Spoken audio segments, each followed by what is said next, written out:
କଥା ମୁଁ ଜାଣିନି ବିଧାୟକ କହୁଛନ୍ତି କୋର୍ଟରେ ଅଛି ବୋଲି କୋର୍ଟ କୁ ଯିବା କଥା ମୁଁ ଜାଣିନି ଯଦି କୋର୍ଟ କୁ ଯାଇଛନ୍ତି ବୋଲି କହିଲେ ହେଲେ କାହିଁକି ତରବରିଆ ଭାବରେ ନଡ଼ିଆ ମାରିଦେଲେ ତରବରିଆ ଭାବରେ ନଡ଼ିଆ ମାରିବାର କିଛି ଆବଶ୍ୟକତା ନଥିଲା म्युनिसिपालिटी काउंसिल रेजुलेशन से जगार बोली चेयरमैन कहते एमएलए कहते से जगार हम कोर्ट को जावा कथा तो मुझे जानी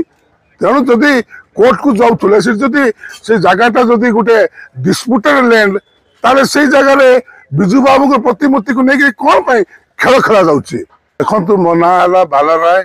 मु बिजू स्मृति कमिटर सभापति तथा बिजू जनता दल वरिष्ठ नेता जयपुर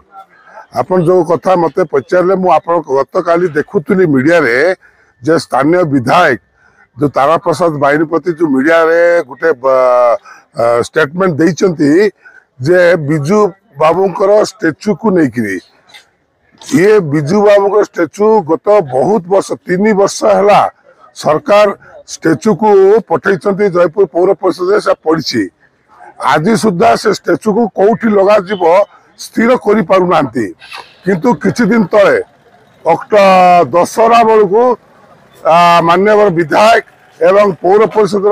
समस्त चेयरमैन वाइस चेयरमैन काउंसिलर माने गोटे जगार नड़िया मारी जे से जगार बिजू बाबू को प्रतिमूर्ति स्थापन करा स्वागत योग्य एवं काउंसिल रे मध्य रेजुलेशन करथिले जे से जगार बिजू बाबू को प्रतिमूर्ति स्थापन करा मु मध्य सेमान को धन्यवाद देवी जे वरिष्ठ आमर बिजू बाबू होचंती भारतर गोटे माने विशिष्ट नेता एवं बिजू बाबू को लेकिरी ओडिशा परिचित एवं बिजू बाबू को लेकिरी आमर सारा ओडिशा जे बड़ी भाव में परिचित रही तांकर प्रतिमूर्ति पई जो बड़ी भाव में एमाने राजनीति करुछंती तेणु राजनीति आमे दूर रखिबा राजनीति दूर रखिकरी आमे काथ करबा तेणु निश्चित भाव में स्टेचू तैयारी कर आवश्यकता रही एवं बिजू बाबू को प्रतिमूर्ति तुरंत स्थापन कर आवश्यकता रही तेणु माननीय विधायक जो कथा कहते कि किसी राजनीतिक होची प्रश्न उठू नहीं आमे सबु बड़े बिजू जनता दल समस्त आमे सबु बड़े दाबी करके आसचु एवं आमे मध्य लिखित आकार देइछु म्युनिसिपालिटी रे जे अति शीघ्र बिजू बाबू को प्रतिमूर्ति स्थापन करा जाऊ किंतु कौन पे आज पर्यंत हो पार नहीं आंबेडकर स्टेचू लगिला आमे स्वागत करछु एवं बिजू रघुनाथ पट्टनायक पूर्वतन मंत्री रघुनाथ पट्टनायक स्टेचू लगिला आमे स्वागत करछु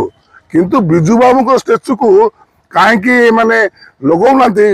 ये भितर कौन राजनीति रही है मुझे बुझी पार नहीं देखो 24 वर्ष धरिक बिजू जनता दल शासन रहा आपण मैंने भारत रत्न बिजू बाबू दाबी कले कि प्रतिमूर्ति आपण मैंने लगे पारे 24 वर्ष तो आपंकर शासन रहा से कथा तो सी कहते भूल कोट कहले ना विधायक खाली 24 वर्ष कहीकि से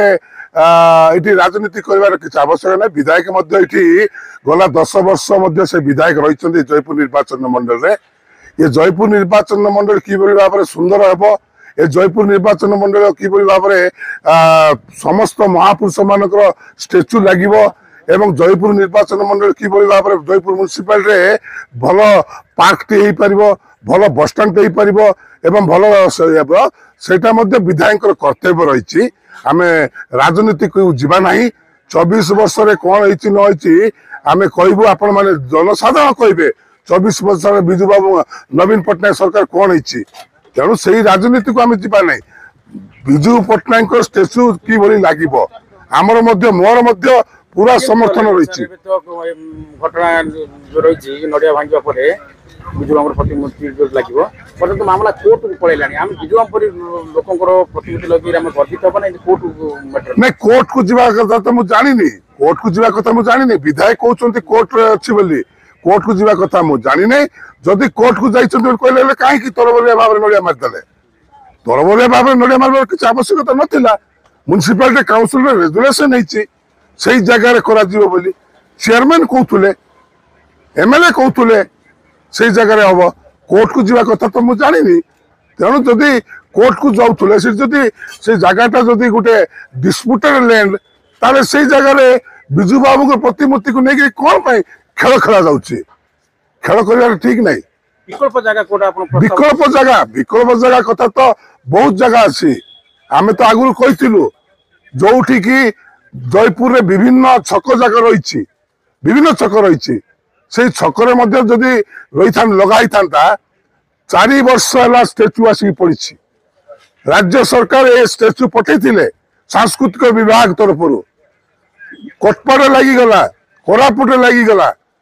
ସବୁ ଜାଗାରେ ନବରଙ୍ଗପୁରରେ ଲାଗିଗଲା ବିଜୁ ବାବୁଙ୍କର ପ୍ରତିମୂର୍ତ୍ତି। ଆଜି ଜୟପୁରରେ କଣ ପାଇଁ ଅବହେଳା କରାଯାଉଛି, ଏଟା ପାଇଁ ଦାୟୀ କିଏ? ପୌର ପରିଷଦ କଣ ପାଇଁ ଏଟାକୁ ଆକ୍ସନ ନଉନାହାନ୍ତି ଅତି ଶୀଘ୍ର କରିବା ପାଇଁ? ଆପଣ କାହାକୁ ଦାୟୀ କରୁଛନ୍ତି କହୁନାହାନ୍ତି? ନାଇଁ ମୁଁ ଦାୟୀ କାହାକୁ କରିବି ସାର୍? ଦାୟୀ ମୁଁ କାହାକୁ କରିବି ନାହିଁ। ଏଇଟା ହଉଛି ପୌର ପରିଷଦର କାମ।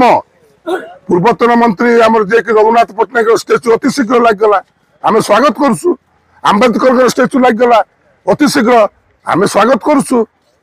କିନ୍ତୁ ବିଜୁ ବାବୁଙ୍କ ଷ୍ଟାଚ୍ୟୁ ପାଇଁ କାହିଁକି ଏମାନେ ଖେଳ ଖେଳୁଛନ୍ତି? ତେଣୁ ଆଜି ମୁଁ ବିଧାୟକଙ୍କୁ ମଧ୍ୟ ଅନୁରୋଧ କରୁଛି, ଚେୟାରମ୍ୟାନଙ୍କୁ ମଧ୍ୟ ମୁଁ ପୌର ପରିଷଦକୁ ଅନୁରୋଧ କରୁଛି, ଅତି ଶୀଘ୍ର ବିଜୁ ବାବୁଙ୍କର ପ୍ରତିମୂର୍ତ୍ତି କରାଯାଉ। ଇଏ ମୁଁ ବିଜୁ ସ୍ମୃତି କମିଟି ତରଫରୁ ଅନୁରୋଧ କରୁଛି।